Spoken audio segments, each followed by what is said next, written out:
নমস্কার বন্ধুরা, কেমন আছেন আপনারা সবাই? আশা করছি সবাই খুব ভালো আছেন।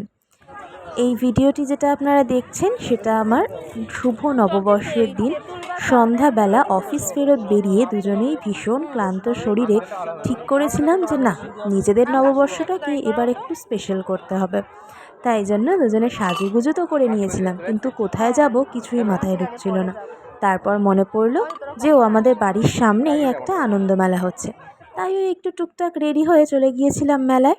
তো আনন্দমেলায় আনন্দ পাওয়ার জন্য আমার বরের কাছে যেমন সবথেকে প্রয়োজনীয় এই আচারের দোকানগুলি, ঠিক সেরকমই আমার কাছে প্রয়োজনীয় এই যে কানের দুল, সুন্দর সুন্দর গয়না, ক্লিপ, টিপের পাতা, তার সাথে এখন নতুন অ্যাড হয়েছে কাচের জিনিস, ঘর গোছানোর জিনিস, এই সমস্ত কিছু।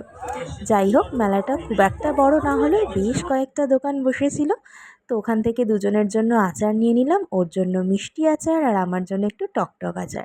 তো সমস্ত কিছু নিয়ে এখানে ভীষণ সুন্দর একটা ঘুগনির গন্ধ পাচ্ছিলাম যখন ওগুলো নিচ্ছিলাম। তো সেই টানে টানে দুজনে মিলে পৌঁছে গেছিলাম ঘুগনিতে। আর মেলায় আর কিছু খাই আর না খাই, এক প্লেট ঘুগনি কিন্তু মাস্ট। তো দুজনে দু প্লেট ঘুগনি নিয়ে ওটা খেয়ে দিয়ে জাস্ট চলেই আসছিলাম, তখন এই সুন্দর সুন্দর ফুলগুলো চোখের সামনে দেখলাম। তো একটু দরদাম করছিলাম নিজেদের জন্য বাড়িতে নেব বলে। তো উনি এখানে দেখিয়ে দিচ্ছিল যে কোনটার সাথে কোনটা ম্যাচ করলে কেমন লাগবে। তো এই সমস্ত দেখে বাড়ি ফেরার পথে একটু পাটুলিতে দাঁড়ালাম। আর এবার মনে হচ্ছে যে না, দিনটা সত্যিই নববর্ষের। কারণ যতটা না ভিড় মেলায় ছিল, ততটা কিন্তু এখানে এই মধ্যরাতে, হ্যাঁ মধ্যরাত বলছি কারণ ঘড়ির কাঁটায় তখন অলমোস্ট 12:15 কি 12:05-10, তখনই পাটুলিতে এই পরিমাণ ভিড়। তো গেছিলাম যখন একটু খিদে পাচ্ছিল, তো ওই দক্ষিণী থেকে একটা ফিশ ফিঙ্গার নিয়ে নিয়েছিলাম, নিয়ে খেলাম। বাট যেটা খেতে ভীষণই অ্যাভারেজ ছিল। যাই হোক, কিছু করার নেই, অনুষ্ঠানের দিন হয়তো সেজন্যই খাবারের স্বাদটা একটু অন্যরকম। যাই হোক, চলো আজকের ভিডিওটা এখানেই শেষ করছি।